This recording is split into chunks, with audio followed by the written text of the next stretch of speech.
Morning, Radhe Radhe friends, कैसे हो आप सभी। वीडियो अच्छी लगे तो लाइक कमेंट जरूर करें। सतमा रिएक्शन में आप सभी का बहुत बहुत स्वागत है।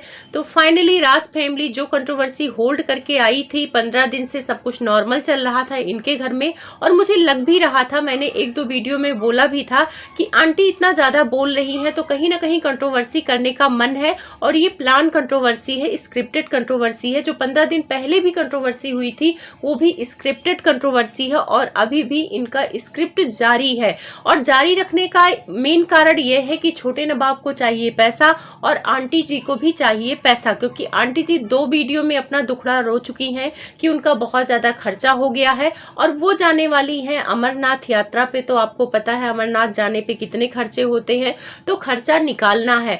तो जो 1-2 महीने में इनके अच्छे खासे व्यूज आए थे, आंटी ने उल्टी दिखाया, बीपी हाई करके दिखाया, उसके बाद अभी नॉर्मल चल रहा है। तो नॉर्मल भी चली है वीडियो, ऐसा नहीं है कि इनकी वीडियो नहीं चली है, फिर भी अभी पहले वाली बात नहीं रह गई। चाहे आंटी की वीडियो हो, चाहे छोटे नवाब की वीडियो हो, और चाहे बड़े नवाब की वीडियो हो। तो शुरुआत तो बड़े नवाब ने कर दिया है। और पता है जब ये माँ बेटे यानी छोटे बेटे और माँ की जब कंट्रोवर्सी शुरू होगी तो उसके बाद जगत भैया कूदेंगे इस कंट्रोवर्सी में और बेंगलोर वाली जीजी पीछे से आएंगी। तो हमारा क्या जा रहा है, इनको करने दीजिए कंट्रोवर्सी, हम भी आराम से रिएक्शन बनाएंगे। चिप्स और कुरकुरे आप भी मंगा लीजिए, आप भी खाते खाते इनके वीडियो को एंजॉय करिए। और यहाँ पे बात करेंगे कि भंजना के मायके से गिफ्ट क्यों नहीं आया, उसका कारण क्या है। बहुत सारी बातें हैं। अगर आप चैनल पे नए हैं तो प्लीज सब्सक्राइब कर लें, वीडियो अच्छी लगे तो लाइक कमेंट जरूर करें। मुझे जानना है कि आप लोग मुझे कितना प्यार करते हो, तो जो प्यार करते हैं वो लाइक जरूर करेंगे, और जो बिना लाइक के वीडियो देखते हैं वो भी प्यार करते हैं पर थोड़ा प्यार करते हैं। तो ज्यादा प्यार दिखाने के लिए आज आप लाइक करके जरूर जाना। मैं भी देखती हूँ कि कितने लोग मुझे प्यार करते हैं। तो सबसे पहले शुरुआत करते हैं इस घर की मुखिया से। वो गाना याद आता है कि चलो इनसे मिलो जी, ये चलो इनसे मिलो जी, ये है राज फैमिली की सासू माँ जी, जो कंटेंट के लिए लड़ाई करती हैं अपने बेटों से ही, तानों से करती हैं वार अपने बहू पर, और कमरा ना देकर मचाई है हाहाकार यूट्यूब पर। तो आप इनसे मिल लो। ये है इस घर की मुखिया राज माता जी। हम लोग इनको प्यार से आंटी जी भी बुलाते हैं। आंटी जी के बहुत है नाम यूट्यूब पर, अगर मैं उन नामों की चर्चा कर दूंगी तो यूट्यूब पर मच जाएगा हाहाकार। तो मुझे हाहाकार नहीं मचाना है, नॉर्मल रिएक्शन देना है। तो चलिए नॉर्मल रिएक्शन की शुरुआत करते हैं। तो आंटी जी का आप लोग वीडियो देख ही रहे हैं, 2-3 दिन से वो कुछ ज्यादा ही भड़ास निकाल रही हैं, कुछ ज्यादा ही दिखा रही हैं कि वो अपनी बहू की बहुत सेवा करती हैं। उन्होंने एक मुद्दा उठाया था कि वो अपने पैसे से मेड लगा के रखी हैं, तो चाहे वो काम करे चाहे मेड से कराए। तो इस बात से मैं सहमत हूँ। मान लो आंटी खाना बनाकर नहीं दे रही है तो वो अपने पैसे लगा रही हैं और मेड खाना बनाकर दे रही है। पर आंटी यहाँ खाने की प्रॉब्लम नहीं है जो आप ताने दे देते हो, जैसे कि आप कह रहे हो कि बहुत सारी सासें 15 दिन पे ही खाना बनवाने लगती हैं। तो भाई बहुत सारी क्या करती है उसको छोड़िए, आप क्या करती हैं आप देखिए। दूसरों से तुलना देके कोई फायदा नहीं है, क्योंकि आप भी जमाने के साथ बदल चुकी हैं। आप पुराने जमाने की तो बिल्कुल ही नहीं। फिर आंटी की एक आदत बहुत वैसी लगती है जो ये अपने पुराने जमाने का रोना रोती हैं। छोटे नवाब के वीडियो में आप लोगों ने देखा होगा, ये रोना रो रही थी कि इनके जमाने में बहुत काम होता था, ये बनाई खिलाई थी उस दिन, उसके बाद रात में जाके इनको बच्चे हुए थे, और फिर 10, 12, 13 दिन से ही आंटी काम करती थी, प्रेगनेंसी में पानी भरकर लाती थी। मतलब आंटी अपनी स्टोरी सुनाती रहती हैं। तो वो अपने बेटे को सुना रही थी, तो वहां पे बेटे ने इस स्टोरी को इग्नोर कर दिया, क्योंकि उसको भी पता है कि ये स्टोरी वो कितनी बार सुन चुका है, और ब्लॉग में भी आंटी ने कई बार ये स्टोरी सुना चुकी है। अपनी बहुओं को नीचा दिखाने के लिए आंटी अपने पुराने जमाने की स्टोरी सुनाती हैं। पुराने जमाने में बहुत ज्यादा काम होता था आंटी, हम लोगों को भी पता है, हमारी नानी हो या मम्मी हो बताती हैं कि बहुत ज्यादा काम होता। आंटी पुराने जमाने की औरतें बाहर निकल के पैसे कमाने नहीं जाती थी, आजकल की औरतें बाहर भी कमाती हैं, घर का भी काम करती हैं। तो आप पुराने जमाने से उसका कंपेयर कर ही नहीं सकती हैं।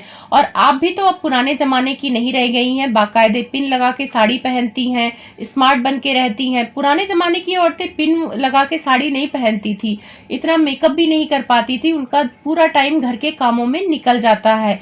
तो आप पुराने जमाने की तो रही नहीं, बहुओं को पुराने जमाने में क्यों क्यों ले जा रही हैं? वैसे आप ज्ञान देती हैं कि मायके में ज्यादा नहीं रहना चाहिए, ससुराल वालों को निभाना चाहिए, ससुराल में रहना चाहिए। एक बार जब भंजना होली के टाइम पे घर जाना चाहती थी तब आंटी ने ज्ञान दिया था कि बहुओं को बहुत ज्यादा मायके में नहीं रहना चाहिए। तो जब बहू को मायके में नहीं रहना चाहिए तो जब बच्चे होते हैं तो बहू का उम्मीद ससुराल वालों से रखना चाहिए कि ससुराल वाले करेंगे, फिर आप मायके वालों से उम्मीद क्यों रखती हैं?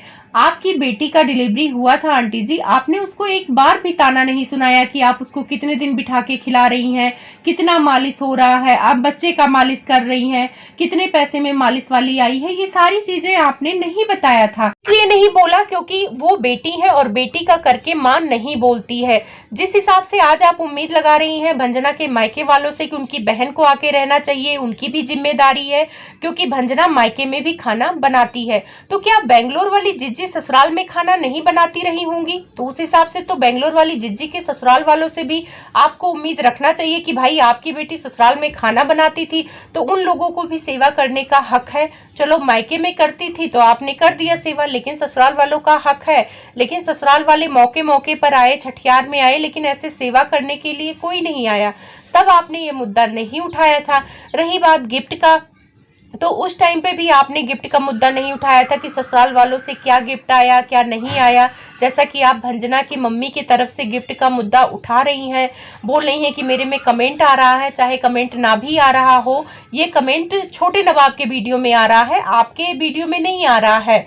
और उसके बाद आपके ही वीडियो में छोटे नवाब को गंदी गंदी बातें बोली जा रही हैं, जैसा कि आपने अभी पिछले वीडियो में बोला है कि छोटे नवाब आपको ट्रोल कराते हैं, तो आप भी तो छोटे नवाब को ट्रोल करा रही हैं ना। तो मैं ये कमेंट लगा दे रही हूँ, यहाँ पे लिखा जा रहा है कि मतलब छोटे नवाब बहुत घटिया आदमी है, आज आप बहुत अच्छा बोली हैं। यहाँ पे आंटी की तारीफ हो रही है और घटिया इसीलिए छोटे नवाब को बोला जा रहा है, जहाँ पे आंटी ने ये बोला है कि वो जो लड़की है सबकी है, सबका कंटेंट है, सबको वीडियो बनाने का अधिकार है, और जब बड़े नवाब आए थे तो तुमने फेस रिवील क्यों नहीं किया था। तो ये बातें इनको अच्छी लगी तो इसीलिए इन्होंने बोला है कि छोटा नवाब बहुत घटिया है, जब बड़ा बेटा आया था तो उसके साथ उसने फेस रिवील नहीं किया है। चलो मान लेते हैं कि छोटा नवाब घटिया है, उसने बड़े भाई को मौका नहीं दिया कि तुम मेरे साथ बैठ के फेस रिवील करो, लेकिन भगवान वो दिन दिखाएंगे, बड़े नवाब भी पापा बनेंगे, तो क्या बड़े नवाब छोटे नवाब को मौका देंगे? अगर नहीं देंगे तो यही कमेंट छोटे नवाब के भी सपोर्टर आके लिखेंगे कि फलाने घटिया आदमी है और आज आप बहुत अच्छा बोली हैं। तब यही बात आंटी जी आप बड़े नवाब के लिए बोलना, हम लोग याद रखेंगे और आप लोग ऑडियंस तो याद रखती है, रिएक्शन वालों को तो कोई चीज भूलता ही नहीं है, तो वो भी याद रखेंगे। तब देखते हैं आंटी आप किसके फेवर में बोलती हैं और किसको घटिया कहलवाती हैं। आंटी अपने लिए तो बहुत गुस्सा कर रही थी कि मुझे ट्रोल कराता है, मुझे मेरे लिए स्टैंड नहीं लेता है, तो आज आंटी आपके बेटे को घटिया बोला जा रहा है, वो भी जगत भाभी की ये सपोर्टर है, आके बोल रही हैं। बहुत सारे ऐसे कमेंट हैं जो जगत भैया के सपोर्टर हैं, वो आके घटिया, निकम्मा, कामचोर, आलसी बहुत कुछ बोल रहे हैं। तब आप तो स्टैंड लेने नहीं आई कि चलो छोटे बेटे के लिए स्टैंड ले लेती हूँ, बोल देती हूँ भाई मेरा बेटा घटिया नहीं है, जो भी है जैसा भी है मेरा ही बेटा है, लेकिन आप नहीं आई। और यही काम अगर आप बड़े नवाब के लिए होता या बड़ी नवाब के वाइफ के लिए यानी सेलिब्रिटी बहू के लिए होता है तो आप आ जाती हैं सपोर्ट करने। तो फिर भेदभाव तो आप दिखाती हैं आंटी ना, और भेदभाव जब दिखाएंगी तो ऑडियंस उस पर बात करेगी। आपके लिए मान लेते हैं कि छोटे नवाब के लिए थोड़ा बहुत आप अच्छा बोल भी देती हैं, लेकिन आप अपनी छोटी बहू के लिए कभी भी स्टैंड नहीं ली है, बल्कि छोटी बहू ने आपके लिए बहुत ही स्टैंड लिया है कि मेरी सास को गलत मत बोलो। जब वो मायके थी और लोग बोल रहे थे कि आंटी जी की वजह से वो ससुराल नहीं आ रही है, आंटी जी उससे काम कराएंगी ऐसा वैसा, तब उसने बोला था कि ऐसा कुछ नहीं है, ससुराल में ही मैं जाऊंगी और वहीं पे ही रहूंगी, ससुराल मेरा अपना है, मायके में कोई कितना दिन रहेगा। तो ये सारी चीजें उसने बोली थी। पर जगत भाभी क्या आंटी के लिए स्टैंड लेने आती हैं? आंटी के बारे में कितना कुछ गलत बोला जाता है उनकी वीडियो में, क्या आंटी के लिए स्टैंड लेने आती हैं? आंटी के लिए वो स्टैंड ले ना ले, लेकिन आंटी उनके लिए स्टैंड जरूर लेती हैं।